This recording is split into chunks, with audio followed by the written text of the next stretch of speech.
Hey everyone, it's Patrick from the Babylon.js team. Welcome back to the channel. Today I want to go into part 2 of our music visualizer project and show you how we made the control panel. So just to remind you what that looks like, let's dive into it here. And as you remember, we've got a music video visualizer and this simple control panel, which has some hover events over the buttons. And then it also controls our audio tracks. So we can play or stop, we can go to the next track or the previous track. And each of the tracks has some information we want to convey. So we have this window displaying, in this case, title, artist, and link. But then we also have another type of song that we show that only has 2 pieces of information. So it just has title and link and no artist. So we want to have a control that's flexible enough to show both of those instances and still give us this very fluid scrolling text. So we're either handling 2 pieces of text or 3 pieces of text in our GUI system. So we're going to be using GUI, we're going to be using some textures, and we're going to go into some node material for a custom shader on this. So let me jump right out of this and show you how I made the asset. So knowing that we have only 2D in this project. We don't show it in 3 dimensions. We don't spin around the object or anything like that. We want to keep the camera straight on to the visualizer. So we don't actually need to build this in 3 dimensions. And so what I did is I built this like this stack of a single image with lighting baked into it so that we don't actually have to render lighting, which makes it cheaper in our scene. All the buttons are just an image. All of the three-dimensionality of the object is just faked in the lighting. And then we have the label text, which hovers over the top of this control panel. And then we have this window element that goes on top of the text. And so basically we are presenting a plane that has a texture of the control panel itself, and then a GUI label of the text of the title or artist name or link. And then on top of that, another graphic in our GUI that is laying over the top so that it feels like the text is below the window, but is not actually below a 3-dimensional window. We just have a 2-dimensional image over the top of it. So let me take you back into how I did this from start to finish. So what I first did was sketch out what I wanted the control panel to look like in Photoshop. And then I brought it into Illustrator so I could make quick vector art of it. So I could lay out all of the elements that I wanted. And that way I would have the position on the texture as well as high quality art. And then I took all of these elements and I broke them onto individual art boards. And so that way I could make masks, because ideally we're going to bring this straight into Substance Painter and let Substance Painter do all of the texturing for us. And then we'll render it out of Arnold and use that as the texture in scene. So I wanted to make sure I had good masks for each one of these things. And so I did break apart every object, including the screws and the slots in the screws, each of the buttons, icons, and the buttons themselves, so that we had as much as we needed to go into Painter. And then once I go into Painter, I'm starting with one of their smart materials, and I make some changes to the material itself. And then we're adding in a bunch of other things, like we have the slot color, which is the slot around the buttons. And we've got our buttons themselves, the screen itself. We've got some height information, so that gives us all of the reflections around the edge to make it feel like it's rounded. We've got some grunge, which is just some dirt on the surface. I put some countersinks in for the screws and then the screws themselves. And then the last part we have is an alpha channel. So that gives us the shape that we want. And in each one of these, for example, the height is just using the height information that I've set here. And then I'm using on the channel itself, I'm using that mask. And so it's telling me what is getting the height and what is not getting the height. So anything in white will receive that height information, anything in black won't, and that's how we're getting this nice fall off on the edges here. And you can see if I roll this around, I am getting real-time lighting in here, so I can see, how this is going to look. But I actually don't care about it being in real time because we're just going to take a render of it. So once I have this done, I render it out and then bring it back into the playground. So let me jump into the playground, and we'll come over into this one here so we can see. And so that is the texture that we put on the plane that we're using. And then the only other texture that I need is I need something for when I do all of my hover events, because our GUI buttons are going to be square. The hit area is going to be a square. And so if I, in fact, let me pull this down so you can see in our GUI system, we have a great feature where I can just turn on the bounding box. And so you can see each of these buttons has a bounding box that's square. And the reason that I can get the highlight to hit just the button in the artwork and not the entire square of the button is because I'm using the hover event to pass in a custom value into our shader that is adding that highlight into the button. So I'll show you how to do that too.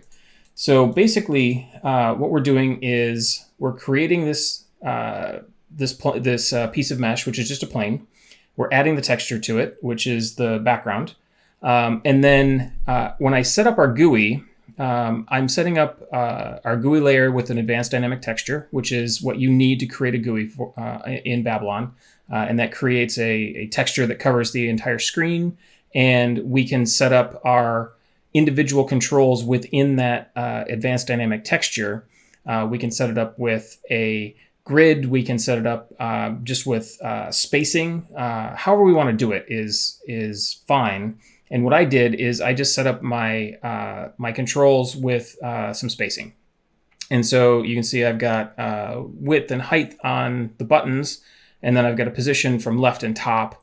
And then I turned off my button thickness because I don't want to show any outline on the button. I did not add a texture to it. I did not add a color to it. I just wanted it to be transparent because I don't want the user to actually see the button itself. I want them to see the artwork behind it. And then you'll see once I add the control to the GUI layer, I also have two observables that I'm adding to the button. There's an on pointer down observable and an on pointer up observable. So the on pointer down observable says when I click a button down, I'm going to change it to this blue color. And then when I let go, I'm changing it back to the standard color, which in this case is nothing. But you can see here in the desktop version, I've got some hover events as well.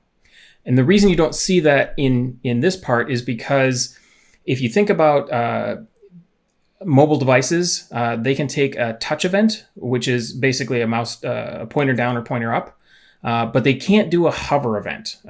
There's no such thing as hovering your finger and getting that hover event. And so the most mobile devices will use a hover event and as a long press, and so you could get a tooltip or something like that.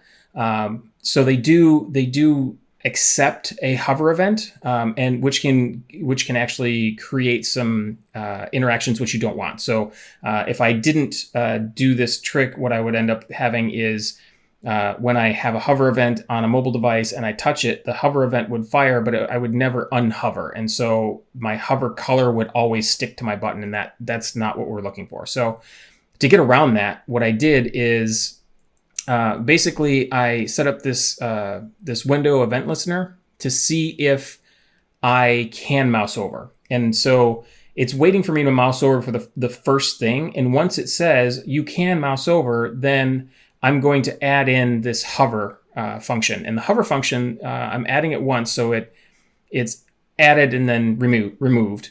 And so basically what I'm doing is on that add hover function, I'm adding in all of the pointer enter observables and pointer out observables, which is the hover color. So that's one way to handle. I want both hover and click for desktop, but I only want click events for mobile devices. So that takes care of kind of the GUI end of this. Very simple implementation. And we'll talk about the text in just a second. But then let's go into the shader. So the shader, I do need one more texture in our shader, and that's this texture here. And this is something that I just created out of the Illustrator document. I want each button in its own channel. So RGB and A each hold one of the 4 buttons. And so what that is doing is saying I can isolate each individual button, so that when I hover over the stop button, for example, in the green channel, I have a mask just for that stop button. And that allows me to isolate color just into this one area. And the hover event saying, okay, I'm going to pass a custom value to my shader, and it combines with this mask, and that's how I'm able to get the hover over the shape of the button without showing the extra bits of the square button that the hit area actually hits. So you can see I'm not entirely in the button when we get our hover, but it's close enough that most people are not going to tell the difference. So let me jump into the shader so that you can take a look at that as well. So we're going to grab our controls mat and then scroll down and open our node material editor. And this one is actually, it's not that bad. Basically, we're doing a couple of operations 4 times, one for each of the buttons. And so you have 2 textures. One is the texture of the base color, and so that is this guy back here. And then the other one is just that button mask texture that we just looked at, and that one is doing all the heavy lifting here. The base color texture is just passing base color and its alpha into the frag out. And then the button mask is the one that's handling the hover color and the press color. So on press, we're basically using this blue color, and we're going to isolate one of these 4 floats that we're passing. So let's say, for example, I'm going to zoom in here, and this is the previous button press. So if I press previous, this will actually get passed a value of 1, and that is in the on-click observable. And so then basically what it's doing is it's saying I'm taking the red channel here and multiplying it times my 1, and then the green channel times, which is the stop button, that's getting multiplied by 0. The blue, which is the play button, is multiplied by 0, and the A, which is the advance button, is multiplied by 0 as well. So really, we're only getting 1 mask here. I'm inverting it so that I get, well, let me show you. If I say 1 minus here, we'll throw this in this. That's what it looks like. And then I want to invert it so that we have black on white. And then I am multiplying this guy, which is all white, because as we see, we've got 1 minus as well. So basically what I'm doing is I'm starting with this channel here, which is just the white button unmasked. And then this next one is going to be all black because it's multiplying times 0. I'm inverting them so that when I multiply them together, I get just this black button, right? And so then I multiply that times the other 4. So basically every time I change one of these, I'm going to get the product of all of these, the masks and the values multiplied together. And then I'm going to split it out and into a color merger. So basically, because this is a float coming out of this multiply, and I want to add it to this press color, I can't do that because we can't add a float to a vector color 3. So I actually use one of our color mergers, and then I throw this into all 3 values, and then I add those together, which gives us this blue color right here. Because when we add blue to the black, we'll end up with blue. When we add blue to the white, we'll end up with something that's above white. And because of that, that will end up causing some problems. We want to clamp it. And so that clamp will bring it right back down into the 0 to 1 range. So anything that was overloading the value past 1 is now gone. And so then I'm going to multiply that times this base color. And so that's how you're getting the blue color right on top of the base color. So then there's this other channel, or this other path here that you might be wondering about. And basically, we do the same thing down here with the hover color. It's exactly the same process. The one thing that we have to keep in mind is that I never want to have a hover and a press color at the same time. So once I hover over something, I get the hover color. But if I press it, I want to remove the hover color and show the press color until I release, and then I show the hover color again because my mouse is still on the button, and so I still want to show that hover color. So what I'm doing here is I'm taking all of these press floats that we're passing from the button, and I'm just adding them all together. So I'm going to get a number from 0 to 4, okay? And the reason I'm doing that is because I just want to know if I have any values here at all. And if I do, I'm adding those together. And so here I will end up with the addition of all of these individual floats. And then I'm multiplying them times 0.25 just to make sure it's not over 1. Again, I don't want to end up overloading my value at all. I could do it several ways. I could have done it with a clamp. I could have done it with a multiply. I could have done a few different things. I went with the multiply because I feel it's a little cheaper this way. And I really don't care if we go from 0 to 4 or 0 to 0.25. Either way, I know that I'm going above 0. And so then basically I say, okay, well, I've got a float value of 0.01, and I'm using that as an edge on a step. So if I go above 0.01 from any input into any 4 of these, this will turn white. And so right now you can see I have this on 1. So this step node should give me pure white. And that's great. That's what we want. I'm taking the invert of that, and then I'm using that as the gradient in a lerp. And so what the lerp is saying is I have my base color, I am multiplying the click color, and then I'm also adding in the hover color. And so I used a darker color because I knew I wanted an add here versus a multiply, because I wanted it to be a little lighter than the base color silver. I wanted a brighter color. And so we're adding that one in, and that's why this hover color is a little bit dark, because we're not adding a lot. We're just adding a very small amount of color to get that value. So let me show you how that works here. If I come up and say on that same hover color, we're just getting a little bit brighter than the silver. So basically, if I have this color for hover and this color for click, I want to make sure the click always overrides. And so that's why I'm feeding those both into a lerp. So if I'm passing in black, which in this case I am passing in black, we're going to get this path. So I'm going to get the base color multiplied times the click color. And if I pass in white, meaning these are all 0, and now it's white, I will get the hover color, which is this color added onto the base color.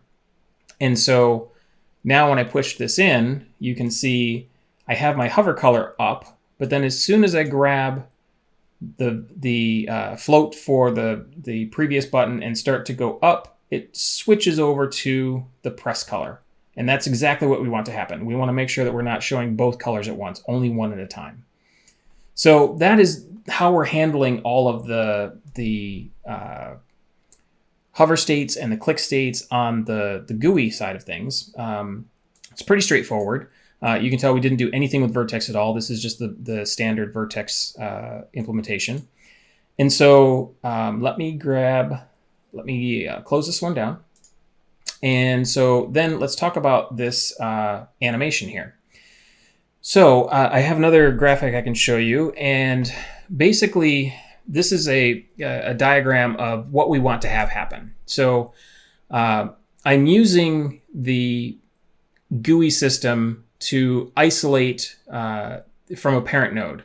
So and what that means is I've got a box here, and inside the box we have a bunch of labels, and that box will clip or cull anything that falls outside. So it's like a crop. So if I push something outside the box, it doesn't display. If it's inside the box, it does display. And so basically the only thing I'm doing is I'm moving labels from outside of the box into the box, and then from inside the box to outside of the box. And that's how it feels like it is rolling in from the bottom and out the top.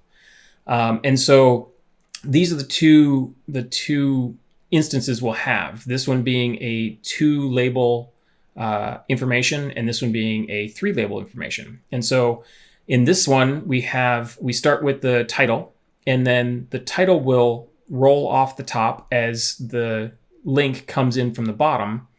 And then the next thing that has to happen is we move the title back to the bottom, and it rolls in as the link rolls out the top. And so it's this constant cycling of title goes up, link comes up, and then title pops back to the bottom and then goes back in. With a 3 label instance, we start with the title. That one slides up, and then we slide in the artist, and then the link stays below. And then the last thing happens is the artist moves up and the link slides in. And then when it cycles back over, the title will drop back and go back up. So that's basically what we're doing, is we're handling these either 2 or 3 labels. And so let me go back to our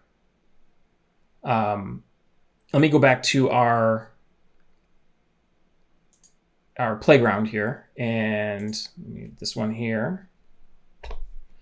And this, you can see, is working the way it was before. And you can see how on this guy, we've got all 3 labels rolling in. And so let me do 2 things. First, let's look at our labels. And so we have our song info labels, and I've set these up as objects so that we have our loading title. There is a loading label that displays as things are loading, just in case the song isn't completely done loading. When the loading screen goes away, you'll see it say loading here. Most of the time you won't see it, but it's there just as a backup, an edge case, in case anything goes wrong. Title is anywhere we put our title, artist, and link. So those are self-explanatory. Those are the 4 labels that we actually create in our GUI. And then basically this section is setting up our start positions, our label width and height, and the font color and things like that. And I did include a typekit font package. And so I grabbed this right from Adobe's typekit to load in our typekit. And then I've created a typekit ID and just load that in. And that's how we're getting the custom type. And so the next thing we do is, once I have all the information, I have our label set up, then the next thing is I need to animate them. And so basically, whenever I click a button and I change songs, one of the things you'll see in here is the update track info, and that's right here. And so update track info, what this does is it says, okay, I'm going to first stop any animations that are playing. So I'm removing animations on all 3 of the title, artist, and link. I am going to update the 3 labels text with the title, artist, and link from the track that I'm going to play. And then I set the start position on all 3 of them. So the title will start in the window and the others will start below the window. And then the next thing I'm doing is playing this animation. And then I want to check to see if it is a 2 track or a 2 label song or a 3 label song. And then we're going to pass that along. And what I mean by this play animation, let me go to that. What I'm doing is, rather than saying I have animations for each of the labels, so I know this song has 3 labels that we have to scroll, and this one has 2 labels that we have to scroll. If I were going to do it traditionally, I would have to create all of the permutations of the animations for a 2 or a 3 track, and then control those. And you can get into a real sticky situation of, I've got a lot of animations and I really have to manage all of them. So what I did is, instead, I said, okay, we have 3 labels, and I know I have 2 animations that we have to play. One is scroll up from the bottom into the window, and the other one is scroll from the window out the top. So instead of doing both of those animations multiple times for each of the labels, I said, okay, we're going to create a function. And what this function does is, every time I call play animation, it's going to create a new animation clip. And it's going to grab one of the animation keys that is either up from the bottom or from the center up off the top. So I'm creating a new animation, I'm setting up the easing, and I'm adding the keys, and then I begin a direct animation on that label. And so it plays that one animation, and then when it's done, the next time it has to do something, I do a remove animation. And basically it says, okay, that animation that's targeted to, that has been attached to the scene, I go through the scene and I look for any animations that match the name of the label I am passing to remove animation. And then I will remove them from the scene and stop all animations. So basically I'm killing the animation on the label and I'm adding a new animation to it. And so what this does is it removes the need for me to understand if this has 2 or 3 labels and then pass different animations based on 2 or 3 labels, because the timing would be different. This allows me to just add an animation and just remove it and delete it later, and then put a new one on it. So I can just I can only deal with 2 sets of keys versus having to have multiple permutations. So once I do that remove animation and start an animation, the next thing I want to do is I do have to understand what if I have 2 labels or 3 labels, that does change things slightly. And so this scroll info function is the thing that is actually handling whether it's 2 or 3. So when I come here to scroll info, the first thing I'm going to do is remove animations to get rid of all the old animations. Then I'm going to play a dehydrate on whatever was passed to the dehydrate variable, and I'm going to play a hydrate animation, this is what I'm calling the move in or move out, hydrate and dehydrate, onto the argument that was passed for hydrate. And then there's going to be an idle label for a 3 track, because we're only ever moving 2 at a time. So if I know that, so I go through and I play the hydrate and the dehydrate, so that's great. And then at the next time I have to iterate through this, I have to know, do I have to do 3 labels or do I have to do 2 labels? So basically I look at the song info and say, is the artist text blank?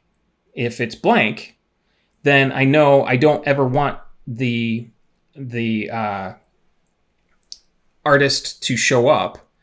And so I am going to switch the order of these variables. And so what would be hydrate is getting dehydrate. What would be dehydrate is getting hydrate. And what would be idle stays idle, because I know the artist is not necessary. And so it's just stuck here in idle. And so it stays passed to idle. Otherwise, if I don't have, or if I do have text in artist, then basically I'm doing this shuffle of the 3 states. So I am passing what was in idle into hydrate, what was in, I'm passing what was hydrate into dehydrate, and then what was in dehydrate into idle. And basically what that means is the thing last moved off will now be idle for this next round.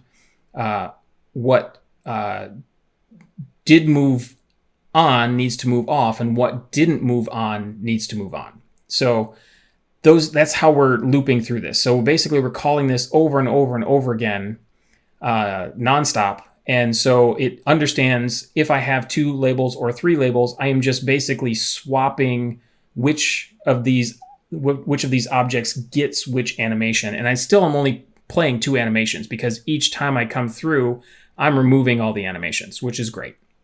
And so that is the way it works. And then the last bit of this is just, it's the easiest part is, let me go back up here to our GUI, and in the GUI section here, we have a, where is it? We just have the window sitting over the top. And so let me, actually, it's probably easier just to show you here. We have the display window here. And so that's just added on top of everything else. And you can see how it makes just a little bit of a change. And so that is basically it. That's how we made the entire thing. And so I hope that it made sense. If it doesn't, please let us know in the description, in the comments below. Again, we'll drop the link to this playground in the description. We don't have any real other information you need around this one, but you can check through the rest of our playlist to see some of the other topics that we've covered. We hope that this is something that you're enjoying and that you're getting some good use out of. Like I say, if you have any questions or comments, please leave them in the description or in the comments below. And then we'd love to get some feedback. If you like this or don't like this, if you have different ideas of the kinds of topics you want to see us cover. We do have some cool particle simulations coming up soon. We've got some more stuff with GUI. I want to do some more work in kind of breaking down GUI and showing you kind of step-by-step how to make it. So those will be coming soon. And I hope you had a great time, and we will see you next time. Take care.